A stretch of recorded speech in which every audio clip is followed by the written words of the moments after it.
औज़ुबिल्लाहि मिनश्शैतानिर्रजीम बिस्मिल्लाहिर्रहमानिर्रहीम अल्हम्दुलिल्लाहि रब्बिल आलमीन व सल्लल्लाहु अला सय्यिदिना मुहम्मदिन व अला आलिहि तय्यबीन अत्ताहिरीन ला सियमा बक़ियतिल्लाहि फ़िल अर्दीन अज्जलल्लाहु तआला फ़रजहु शरीफ अम्मा बाद क़ाल अल्लाहु सुब्हानहु फ़ी मुहकमि किताबिही बिस्मिल्लाहिर्रहमानिर्रहीम क़द अफ़लह मन तज़क्का व ज़करा इस्म रब्बिही फ़सल्ला। मुस्तमिईन किराम, सलामुन अलैकुम व रहमतुल्लाहि व बरकातुहू। तक़ब्बलल्लाहु अमालना व अमालकुम जमीअन इंशाअल्लाह।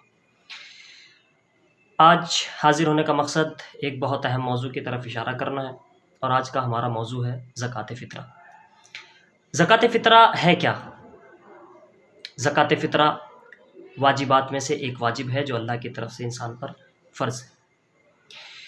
रोज़े के साथ 2 हिजरी में अल्लाह ने जिस तरह रोज़े को इंसान पर फ़र्ज़ किया, उसी तरह से ज़कात फ़ितरा भी इंसान पर फ़र्ज़ है। वारिद हुआ है आइम्मा अलैहिस्सलातु वस्सलाम से, रिवायात में मिलता है ज़कातुल अमवाली तत्हीरुन लिल माल, अपने माल की ज़कात इंसान के माल की तत्हीर का सबब बनती है। उसी तरीके से वारिद हुआ ज़कातुल फ़ितरा ज़कातुल अब्दानी वन नुफूस, ज़कात फ़ितरा इंसान के जिस्म और इंसान के नफ्स की ज़कात होती है बिलखुसूस। ज़कात फ़ितरा की मक़दार क्या है? जैसा कि आप सब जानते हैं, ज़कात फ़ितरा एक सा का मतलब यानी 3 किलो अगलब ग़िज़ा, यानी जो ग़िज़ा सबसे ज़्यादा खाई हो वो ग़िज़ा 3 किलो अदा करना, ये ज़कात फ़ितरा। यानी 3 किलो गेहूँ, चावल, खजूर या उसके अलावा जौ अदा कर सकते हैं। वैसे अगर बाब इस्तिहबाब में देखा जाए तो हज़रत इमाम जाफ़र सादिक़ अलैहिस्सलाम से एक हदीस मिलती है जिसका मज़मून ये है कि खजूर अदा करना, ज़कात फ़ितरा में खजूर देना सोने से ज़्यादा फ़जीलत रखता है। बहरहाल जिस तरह के हालात हो, इंसान उसी हालात के अतबार से फ़ितरा अदा करता है। फ़ितरा क्यों वाजिब किया गया इंसान पर, क्यों फ़र्ज़ किया गया, मकसद क्या है? अब फिर रिवायात की तरफ रुजू करते हैं। उलमा ने लिखा कि फ़ितरे के वाजिब होने का सबब ये है कि अल्लाह ने इंसान पर फ़ितरे को इसलिए वाजिब किया, क्यों? इग़नाउल फ़क़रा अन सुआल, ताकि फ़क़रा ईद के दिन लोगों से सवाल ना करें। और इसका दूसरा सबब ये है तुक़ासिमुल फ़रहा व सुरूर, यानी तमाम मोमिनीन के दरमियान खुशी और सुरूर और फ़रहत एक साथ तक़सीम हो, यानी सब मिलजुल कर खुशी मना सकें। यानी फ़ितरे के वाजिब होने के असबाब में से बारिज़ असबाब जो हैं वो ये हैं कि अल्लाह ने इसलिए फ़ितरे को वाजिब किया ताकि फ़क़रा इस दिन सवाल ना कर सकें और फ़क़रा के यहाँ भी वही खुशियाँ मनाई जाएँ जो साहिबान सरवत के यहाँ खुशी मनाई जाती है। इसके बाद मसला ये है कि ज़कातुल फ़ितरा की अहमियत क्या है, किन फ़जीलतों का हामिल है।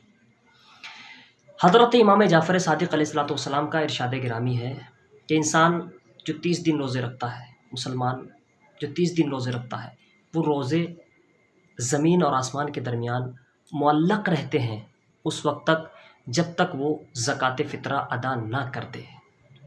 तो यहाँ से ज़कात फ़ितरा की अहमियत समझ में आती है कि इंसान ने जो 30 दिन अल्लाह की इबादत की है रोज़ों के ज़रिए से, वो रोज़े मुअल्लक़ रहते हैं ज़मीन और आसमान के दरमियान जब तक कि ज़कात फ़ितरा अदा ना कर दे। अब यहाँ से एक दूसरा सवाल कि ज़कात फ़ितरा किस पर वाजिब है। तो एक लफ्ज़ में बहुत मुख्तसर अल्फाज में इस बात को समझा जा सकता है किस पर वाजिब है। गनी बिलफ़ेल औ बिलक़ुव्वा, गनी पर वाजिब है जो गनी हो बिलफ़ेल या बिलक़ुव्वा, ये 2 लफ्ज़ हैं। मुख्तसर अल्फाज में इनकी शरह करता चलूँ। गनी बिलफ़ेल किसे कहते हैं और गनी बिलक़ुव्वा किसे कहते हैं? गनी बिलफ़ेल वो शख्स होता है कि जिसके पास बैंक बैलेंस हो, जिसके पास सरवत दौलत और पैसा हो, यानी जिसके पास जमा हो, वो गनी बिलफ़ेल होता है, यानी हाल में उसके पास मौजूद है। गनी बिलक़ुव्वा का मतलब क्या होता है? गनी बिलक़ुव्वा का मतलब ये होता है कि इंसान के पास जमा तो नहीं है, बैंक बैलेंस तो नहीं है, मगर उसके पास कोई ऐसा अमल है, कोई ऐसी जॉब है, कोई ऐसा काम है कि जिसके ज़रिए से वो ये आमदनी कर सकता है और तकस्सुब कर सकता है, कमा सकता है। तो इन दोनों सूरतों में ज़कात फ़ितरा वाजिब होता है। जो गनी होता है बिल फेल उस पर भी, और जो गनी होता है बिल कुव्वा उस पर भी। अब तीसरी सूरत होती है कि जो इंसान ना गनी बिल फेल होता है और ना गनी बिल कुव्वा होता है तो उस पर ज़कात फ़ितरा वाजिब नहीं है, यानी वो फ़ुक़रा की फ़हरिस्त में है तो उस पर ज़कात फ़ितरा वाजिब नहीं है। तो यहाँ से मसला समझ में आ गया कि किस इंसान पर अब किस किस का फ़ितरा अदा करना है, ये भी जान लेना बहुत ज़रूरी है। इंसान ज़कात फ़ितरा अपने नफ्स का, यानी यजिब अलल मुकल्लफ लिनफ्सिही व अम्मन यऊलुहु, यानी अपना फ़ितरा वाजिब है और जिसकी किफ़ालत कर रहा है उसका फ़ितरा वाजिब है। अब किफ़ालत में उसके बच्चे, उसके माँ बाप, उसकी अहलिया, और अगर खादिम या खादिमा उसके घर में हो तो उसका फ़ितरा देना भी वाजिब है।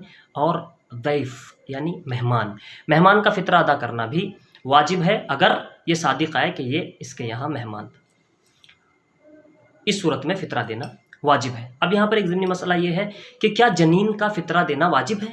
जनीन यानी वो बच्चा जो अभी शिकम मादर में है, क्या उसका फ़ितरा अदा करना भी वाजिब है? तो फरमाते हैं कि जनीन का फ़ितरा वाजिब नहीं होता है, फ़ितरा सिर्फ उसका वाजिब है जो दुनिया में आ चुका है।